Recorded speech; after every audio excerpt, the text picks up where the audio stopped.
ఇప్పుడు తెలుగు అంటే ఇంగ్లీష్ మాట్లాడేస్తారు, అచ్చమైన తెలుగు మాట్లాడడం కూడా చాలా మందికి రాదు కదా సార్. పదాలు అవును. ఇప్పుడు ప్రస్తుతం ఉన్న జనరేషన్స్ పిల్లల్ని చూస్తే ఆ తెలుగులో ఒక పదం చదవడం కానీ రాయడం కానీ వాళ్ళకు ఒక కష్టమైన పని అనమాట. అస్సలు రావట్లేదు వాళ్ళకి.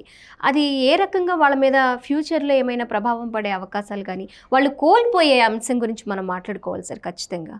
అనంతమైనటువంటి సాహిత్య సంపద ఈరోజు తెలుగు జాతి కోల్పోతుంది. అవును సార్. క్రీస్తుకు పూర్వమే మన శాతవాహన చక్రవర్తులు యావత్ భారతదేశాన్ని పరిపాలించినారు. ఉజ్జయినిపై కూడా దండయాత్ర చేసి విక్రమార్కుని శకాన్ని అంతం చేసి శాలివాహన శకాన్ని స్థాపించినారు. ఇక్కడ మధ్యప్రదేశ్లో జబల్పూర్ వరకు భోపాల్ వరకు కొట్టుకుంటా పోయినారు. ఆ రోజు దేశమంతా వాళ్ళ కింద ఉన్నది. 469 సంవత్సరాలు చిల్లర అమరావతి రాజధానిగా. రాజభాషగా ఆ రోజు ప్రాకృతం ఉన్నది. ప్రాకృతం పాలీ భాషలు, వాడుక భాష అంతా తెలుగు. వాళ్ళు ఏం పొరపాటు చేసినారంటే మన వాళ్ళు రాజభాషగా దీన్ని చేసి ఉంటే దేశం యావత్తు మాట్లాడేది తెలుగు మాట్లాడేవాళ్ళు. అవును. బ్రిటిష్ కాలంలో కూడా ఆ కాలం నాటి నాణ్యాలు నోట్లు పరిశీలించండి.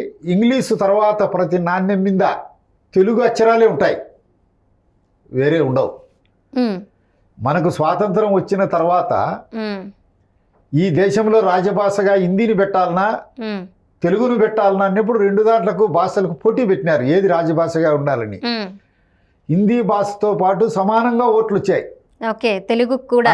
దానికి అధ్యక్షుడు ఎవరు? బాబు రాజేంద్ర ప్రసాద్.